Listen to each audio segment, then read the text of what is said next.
President Trump is in the White House this morning, reportedly becoming increasingly isolated as some staffers abandon him. Let's bring in senior editorial producer John Santucci for the latest inside President Trump's world.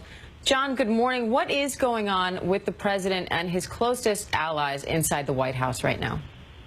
Diane, good morning to you. It is pretty quiet at 1600 this morning, and speaking to sources, some of whom have gone into the building, others who have stayed away, not wanting to actually have to face the president face-to-face, as we are hearing he is still fuming mad about the terrible violence that played out yesterday.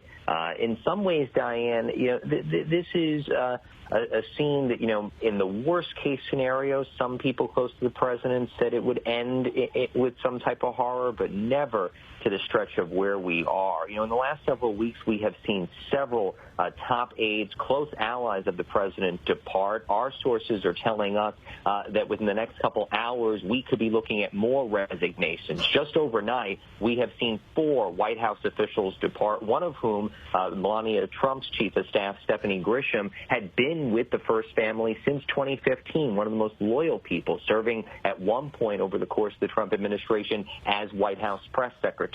And just moments ago, we heard from former Attorney General Bill Barr. This was a person extremely loyal to the president, but like most in his orbit, leaving on bad terms. And a statement that just our Alex Malin obtained, the former Attorney General says, quote, "Orchestrating a mob to pressure Congress is inexcusable. The president's conduct yesterday was a betrayal of his office and his supporters." And those words, Diane, we hear resonating with our sources. You mentioned it there. We are hearing conversations about invoking the 25th Amendment are real. They are happening among some members of the cabinet and some Trump allies. And we've already seen a growing number of members of Congress, even some Republicans now saying this might be an avenue that needs to be explored.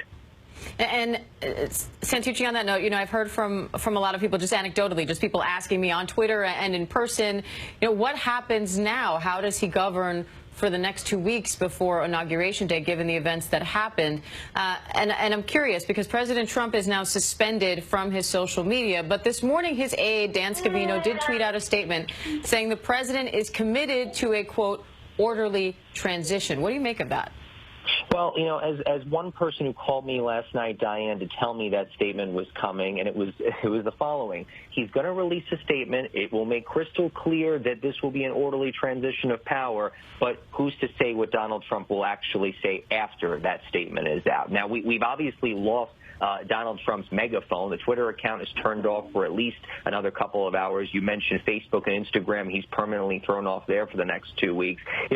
Many people have said to us, and it's quite obvious, we've been able to actually get a real sense of what Donald Trump's thinking via that